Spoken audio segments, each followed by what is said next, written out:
जिस तरीके से इनको मैंडेट मिला है और यूपी में जितनी बड़ी हार मिली है, उसी का बदला लेने के लिए सबसे पहले माइनॉरिटीज पर अटैक होता है।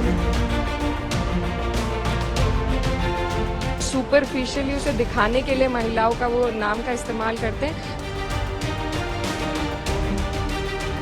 वक्फ बोर्ड संशोधन बिल को लेकर इन दिनों पूरे देश में माहौल गरमाया हुआ है। संसद से सड़क तक मचे सियासी बयानबाजी के बीच ये बिल अटक गया और अब अखिलेश की सांसद ने इस पर तगड़ा बयान दिया है।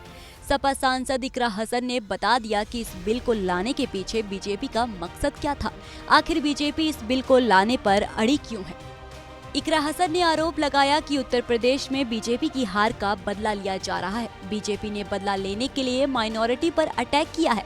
माइनॉरिटी ही नहीं, ये संविधान पर भी हमला है।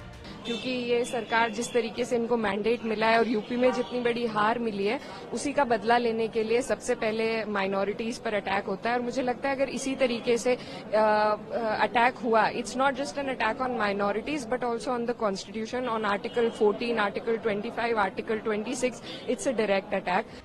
कैराना सांसद ने केंद्र की मोदी सरकार पर देश में बदलाव लाने के लिए मुस्लिम महिलाओं के इस्तेमाल का आरोप लगाया। साथ ही साथ 3 तलाक कानून को लेकर भी सरकार को घेरने की कोशिश की जाते थे, लेकिन अब औरतों को सिर्फ अबैंडन कर दिया गया है और जो उनके पति हैं वो जेल चले जाते हैं, वो उनके पास वैसे भी उन्हें कुछ इससे फायदा नहीं होता है। तो सुपरफिशियली उसे दिखाने के लिए महिलाओं का वो नाम का इस्तेमाल करते हैं, बट इंटेंट जो उनकी है वो पूरा विपक्ष, पूरा देश और सब लोग समझते हैं।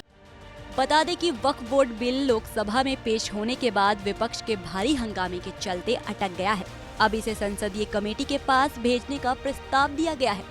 यही कमेटी इस विधेयक के पहलुओं और सांसदों की आपत्तियों पर विचार करेगी और संसद को अपनी रिपोर्ट सौंपेगी। फिलहाल तो पूरा विपक्ष इस बिल के खिलाफ खड़ा है। ऐसे में ये देखना होगा कि अगले संसद सत्र में सरकार इस बिल को कैसे पास कराती है।